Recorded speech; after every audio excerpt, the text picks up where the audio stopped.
আশা করি সবাই ভালো আছো। আজকে আমরা আলোচনা করব কিছু গুরুত্বপূর্ণ গাণিতিক সমস্যা নিয়ে। তো চলো শুরু করা যাক। তো আমরা দেখতে পাচ্ছি এখানে লিমিট এক্সটেন্ডস টু a, অর্থাৎ কি x এর মান a এর বরাবর দিকে যাচ্ছে এবং এর কাছাকাছি। তো দেখতে পাচ্ছি কি যে x to the power 5/2 minus a to the power 5/2, নিচে হচ্ছে √x মাইনাস √a, এর মান কত নির্ণয় করতে হবে আমাদের। তো কিভাবে করতে পারি? তো যদি আমরা a এর মান এখানে বসাই দিই x এর জায়গায়, তাহলে আমরা দেখি কি আবার নিচে 0 চলে আসে আর এবং উপরেও 0 চলে আসে। তো এটা তো কি এরর আসবে। এই জন্য আমরা কি বলেছিলাম যে লা হসপিটাল রুলস ব্যবহার করবো, অর্থাৎ কি উপর নিচ দুখানে কি হবে, অন্তরীকরণ হবে। তো আমরা উপর নিচ যদি অন্তরীকরণ করি, পরে দেখতে পাই যে কি আকারটা আসে, আমাদের এই আকারটা আসে। অন্তরীকরণ করলে d/dx দ্বারা অন্তরীকরণ করলাম হর এবং লবকে। পরবর্তীতে আমরা দেখতে পাই কি এই আকার আসে, অর্থাৎ কি x to the power n এর যদি সূত্র বসাই তাহলে হয় কি n into x to the power n minus 1, অর্থাৎ কি 5/2 মাইনাস 1 করলে হয় 3/2। আর a টু দি পাওয়ার 5/2 হচ্ছে আমাদের এখানে কনস্ট্যান্ট জিনিস, অর্থাৎ a এখানে কনস্ট্যান্ট, 5/2 হচ্ছে কনস্ট্যান্ট, এই জন্য এটা সরাসরি 0 এবং রুটে এটা হচ্ছে 0 হয়ে গেছে। কারণটা হচ্ছে কি আমরা কনস্ট্যান্টের সাপেক্ষে অন্তরীকরণ করতেছিলাম এবং এখানে রুট x এ অন্তরীকরণ করলে 1/2 √x হয়, কারণ সেটা আমাদের সূত্রে তোমাদের দেওয়া আছে বইয়ের মধ্যে, এবং তোমরা চাইলে এটার কি মূল নিয়মে প্রমাণ করতে পারো। ঠিক পরবর্তী লাইনে আমরা যদি যাই, 5/2 কে সামনে নেওয়া হয়েছে এবং x টু দি পাওয়ার উপরে হচ্ছে কি 3/2 আর নিচে হচ্ছে 1/2 √x। ঠিক পরবর্তী লাইন আমরা দেখতে পাচ্ছি যে পরবর্তী লাইনে কি করা হয়েছে, এই যে 1/2 √x কে উল্টাই দেওয়া হয়েছে, ঠিক আছে, গুণ করে দেওয়া হয়েছে উপরের সাথে। উল্টিয়ে যদি দেওয়া হয়, হ্যাঁ, তাহলে দেখা যায় কি হয় 2 ইন্টু √x ইন্টু x/x 3/2, অর্থাৎ x টু দি পাওয়ার 3/2। তাহলে এবার কি করা হয়েছে, এই 2 এর সাথে এই 2টা কাটা হয়েছে, অর্থাৎ কি যেহেতু উপর নিচ। পরবর্তীতে দেখা যায় কি এই যে √x কে আমরা লিখতে পারি কি, √x কে আমরা লিখতে পারি x টু দি পাওয়ার 1/2, এটা লেখা যায়। ঠিক সেটাই ভাঙিয়ে লেখা হয়েছে এখানে। পরবর্তীতে বেস কমন নেওয়া হয়েছে, অর্থাৎ কি দুইটার ভিত্তি x কি কমন নেওয়া হয়েছে আর এই পাওয়ারগুলো কি হয়ে গেছে, যোগ হয়ে গেছে। তো পরবর্তীতে যদি আমরা বেসগুলোকে কমন নিই, তাহলে উপরে হাফ প্লাস 3/2 যোগ করলে হয় 2, তাহলে হয় x²। এবার যদি a এর মানটা x² বসাই দিই, তাহলে আমাদের রেজাল্ট চলে আসে 5a²। ঠিক আছে, আশা করি তোমরা অঙ্কটা বুঝতে পারছো। অন্য নিয়মে করা যায়, তোমাদের বইয়ের উদাহরণে এইরকমই একটা অঙ্ক অন্য নিয়মে ধরে করে নেওয়া আছে, কিন্তু আমি চাইছি তোমরা যেন সহজভাবে কোনো ম্যাথ করতে পারো সলিউশন, সেই পন্থাটা দেখাচ্ছি। আমরা সেই পদ্ধতিও তোমরা বই থেকে দেখে নিতে পারবা, কিন্তু এই পদ্ধতিটা তোমার বই দেওয়া নাই, যার জন্য এই পদ্ধতি দেখানো হলো। লা অফ হসপিটাল রুলস দ্বারা মোস্ট অফ ম্যাথই সলভ করা যাবে লিমিটের।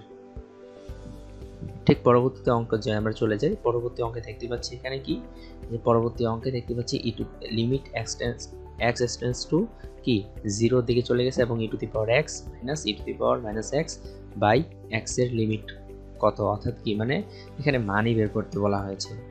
তো পরবর্তীতে দেখতে পাচ্ছি যে পরবর্তী লাইনে কি আমরা লিখে নিলাম উপরের সমীকরণটি, পরবর্তীতে আমরা পাচ্ছি এবার কি আমরা যদি এখানে এই দ্বিতীয় লাইনে যদি আমরা x এর মান বসাইতাম, তাহলে আবার সেম জিনিসই পাইতাম, 0/0 পাইতাম, তাই না? দেখো টার্মগুলো কিরকম আসতেছে।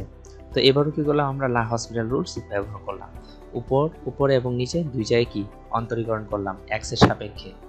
x এর সাপেক্ষে যদি অন্তরীকরণ, কেন x এর সাপেক্ষে অন্তরীকরণ করতেছি, কারণ আমার তো এখানে x আছে এই জন্য, এবং অর্থাৎ কি এখানে x এবং মানটা আসলে কোন দিকে গেছে, x তো গেছে 0 দিকে গেছে না, x টেন্ডস টু 0, তার মানে কি এই জন্য x এর সাপেক্ষে অন্তরীকরণ করা হচ্ছে। তাহলে আমরা দেখতে পাই এখানে e to the power x কে যখন আমরা অন্তরীকরণ করি, পরবর্তীতে সেটা কিন্তু কোনো পরিবর্তন হয় না, সেটা e টু দি পাওয়ার x-ই থাকে। কিন্তু e to the power minus s কে পরিবর্তন করে এর সামনে কিন্তু দেখো প্লাস হয়ে গেছে। কেন প্লাস হয়ে গেছে?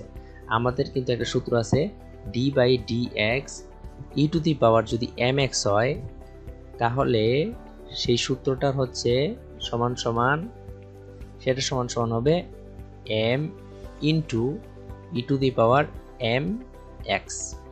তাহলে তোমরা যদি এবার মিলাই নাও জিনিসটা, d/dx e to the power m x is equal to m into e to the power m x, অর্থাৎ কি এই যে এক্স এর যে সহগ সেটা কিন্তু ই এর সামনে চলে আসছে। তার মানে কি এখানে এক্স এর সহগ আছে 1, অর্থাৎ কি +1 আছে। তাহলে +1 যদি ই টু দি পাওয়ার এক্স এর সামনে আনা হয় তাহলে কিন্তু মানের কোনো আগেরটা রূপের কোনো পরিবর্তন হচ্ছে না তার। কিন্তু এখানে কি আছে, এইটার ক্ষেত্রে কি আছে, এইটার ক্ষেত্রে আমাদের আছে কি এই এক্স এর ক্ষেত্রে সহগ আছে আমাদের -1। তাহলে এই -1 কে এই সূত্র অনুযায়ী যদি আমরা সামনে নিয়ে আসি, তাই না, এখানে যদি আমরা সামনে নিয়ে আসি তাহলে কি হয়, মাইনাসে মাইনাসে -1 আর এখানে মাইনাসে হয়ে যায় প্লাস হয়ে যায়।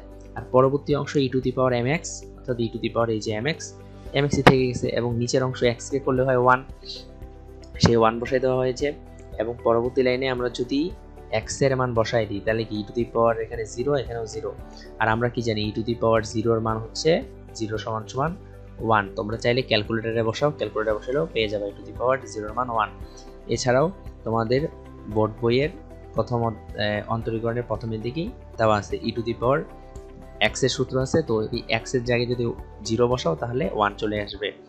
তাহলে উপর আর নিচে হচ্ছে, উপরে কত হচ্ছে 1, উপরে হচ্ছে এটা হচ্ছে 1, এটা হচ্ছে 1, তাহলে 1 1 2 হচ্ছে অ্যান্সার। এবার বাসার জন্য তোমাদের কিছু কাজ থাকবে। এই যে প্রথম অঙ্কটাও তোমরা বাসায় সলভ করবা এবং দ্বিতীয় অঙ্কটাও সলভ করবা। দুইটাই সিমিলার অঙ্ক দেওয়া হয়েছে, আগে যে দুইটা অঙ্ক করা হয়েছে তার সিমিলারই অঙ্ক দেওয়া হয়েছে, তোমরা বাসায় সলভ করবা। এবং যদি না পারো তাহলে আমাদের সলভ অপশনে গিয়ে অ্যাপে তোমরা জানিয়ে দিতে পারো আমাদেরকে কোথায় তোমরা সমস্যা ফেস করতেছো। ধন্যবাদ।